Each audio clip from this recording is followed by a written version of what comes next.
पहले ट्रिगर से शुरुआत करें। बिल्कुल, मॉर्निंग आज तो एक अहम डेटा आएगा, सीपीआई में आएगा अगस्त महीने का। अगर एस्टिमेट देखें तो 2.1% का यहाँ पर ये है। सभी की बोर्ड मीटिंग है आज शाम को 6 बजे, तो यहाँ से क्या अपडेट्स आते हैं वो नजर आप पे इस पर रहेगी। स्टार हाउसिंग फाइनेंस का देखना बोर्ड बैठक है, फंड जुटाने पर विचार करने के लिए, तो कंपनी के स्टॉक पे आज एक्शन आता हुआ दिख सकता है। वही टेगा इंडस्ट्रीज की अगर बात करें तो आज सुबह 10 बजे कॉन कॉल है, जो उन्होंने मॉली कैप का एक्विजिशन अनाउंस किया था कल, उसके ऊपर आज एक कॉन कॉल होती हुई दिखेगी, तो नजर वहां पर भी है। एक्स डेट है कुछ काउंटर्स की, हिडलबर्ग सीमेंट के फाइनल डिविडेंड की, ऑफिशियल मेडिकल वेंचर्स के स्टॉक स्प्लिट की एक्स डेट है। यूरोपियन ट्रेड कमिश्नर जो है आज भारत विजिट करेंगे एफटीए की बातचीत के लिए, तो यहाँ से भी कुछ अपडेट्स आ सकते हैं। और ग्लोबल हिसाब से देखें तो यूके का जीडीपी का डेटा और इंडस्ट्रियल प्रोडक्शन का आंकड़ा आएगा, तो यहाँ पर एक नज़र है। और यूएस का मिशिगन कंज्यूमर एक्सपेक्टेशन डेटा आता हुआ दिखेगा, तो यहाँ पर भी एक नज़र रखनी है। और प्राइमरी मार्केट ओएफएस अपडेट की बात करें तो आज 3 आईपीओ बंद होने वाले, जिसमें अर्बन कंपनी की अगर बात करें तो अभी तक टोटल 9 गुना जो है ये आईपीओ सब्सक्राइब हुआ है। रिटेल का सब्सक्रिप्शन 17 गुना से ज़्यादा का है।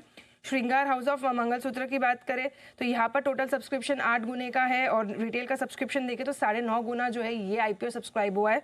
देव एक्सेलेटर टोटल 16 बार जो है 16 टाइम्स जो है ये आईपीओ सब्सक्राइब हुआ है। रिटेल का सब्सक्रिप्शन 59 टाइम्स आता हुआ दिखा है, तो दमदार सब्सक्रिप्शन यहाँ पर आ रहे हैं।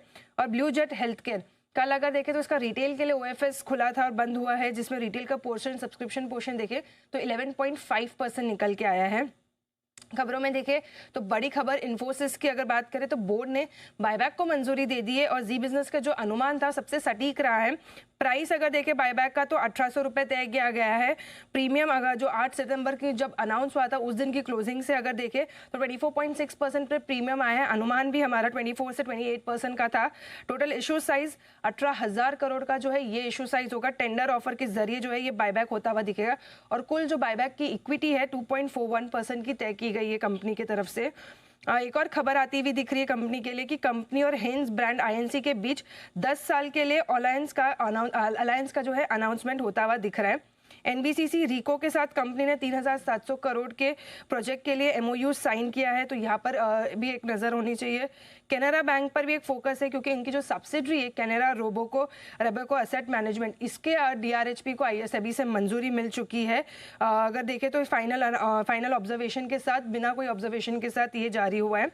जेबीएम ऑटो के लिए भी पॉजिटिव खबर आई है। इंटरनेशनल फाइनेंस कॉर्पोरेशन से अगर देखें तो उन्हें 882 करोड़ का लॉन्ग टर्म इन्वेस्टमेंट मिला है, जिसके चलते कंपनी 1400 से ज़्यादा बसेस को डिप्लॉय करेगी।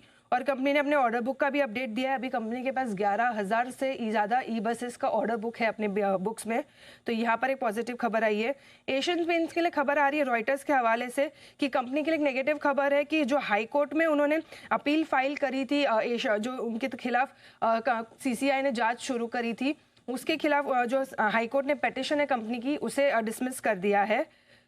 माजगांव डॉक के ऊपर भी एक अपडेट आया, जो जर्मनी की कंपनी के साथ जो कंपनी बातचीत कर रही थी सबमरीन्स के लिए, उन्होंने अपडेट दिया कि 6 सबमरीन्स के लिए जो है ये बातचीत हो रही है, और जो बातचीत है वो ऑफिशियली शुरू हो चुकी है, तो यहाँ पर भी एक अपडेट आता हुआ दिख रहा है।